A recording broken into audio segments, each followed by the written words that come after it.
జీవులందరూ వెళ్ళిపోతుంటారు ప్రయాణం.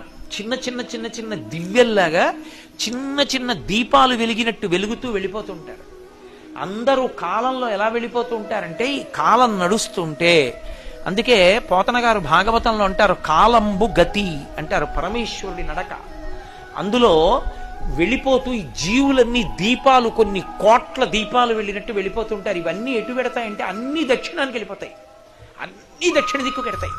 ఎందుకు ఎడతాయంటే పాపపుణ్యాలు చేసి అక్కడికి వెళ్ళి భూమిలో కలిసిపోయి మళ్ళీ ఎక్కడో దీపం కింద పుడతాడు, పుట్టి కొంతకాలం ఉండి మళ్ళీ అలా దక్షిణ దిక్కు వెళ్ళిపోతాడు, శ్మశానంలోకి వెళ్ళిపోతుంటుంది శరీరం. ఎవడు ఏ దీపం నేను వెళ్ళనని ఉత్తరానికి తిరిగిందో ఆ దీపం ఇక అందులోకి శరీరం పెడుతుంది, ఇక ఆ దీపం మళ్ళీ పుట్టది. అలా తిరగాలంటే ఉత్తరానికి ఎవరి ముందు కూర్చుంటే తిరుగుతుందో తెలుసా? ఒక్క దక్షిణామూర్తి ముందే.